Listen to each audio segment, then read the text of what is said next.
So we're here to discuss postmodern economics, and essentially we have the old ancient definition of economics, and those do not work anymore. They don't define our current economic system and the way it works. Now, here's the great thing about economic systems. They evolve, let's say, the definition of them. There is no stagnant underlying truth to every single economic system.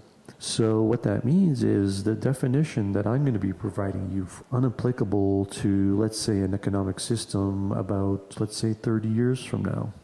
You might have heard this concept or this phrase, perception is everything. And essentially that's what the report is focused on. It's focused on the perception of the society at large, and whatever the society perceives is what reality displays. So the first illustration we have here is figure W3, and it's risk perception. And what it defines is there's an actual difference between what is perceived and what is the actual risk in the economy itself. So the first blue line is the actual, which is based on data, and then the second line, which is dotted, is the perceived risk, and you can see it's disjointed.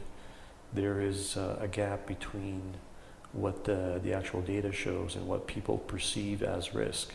So in this scenario, you'll have the society at large that perceive risk at a lower value. They'll spend more and they'll save less, knowing that or feeling that the economy is more stable than what it is. Next we have resources and restrictions, and essentially the government has to impose restrictions on the economy, on the society at large, in order to restrict the resource consumption.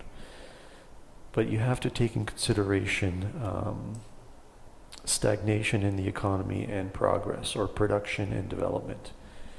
So the more restrictions you put on an economy, the less progress it'll have.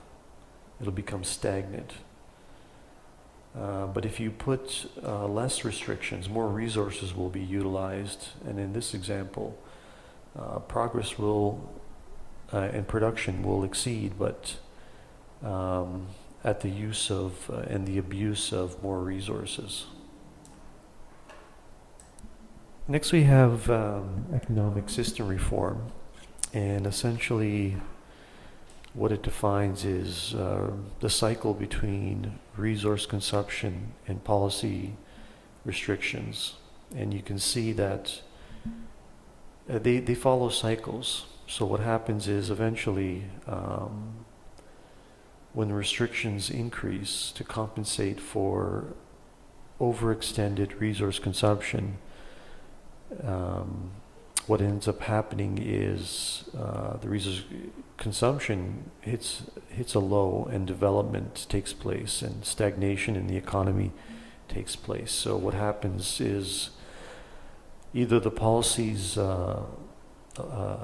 they relax a bit and they get reformed, or what essentially happens is human ingenuity circumvents the existing policies restrictions, and they find out human ingenuity figures out a way to bypass and mitigate the policies. And then what happens is the society at large gains an upper hand as the policies are not reformed, and then resource consumption goes back to a high until it reaches a plateau where restrictions are forced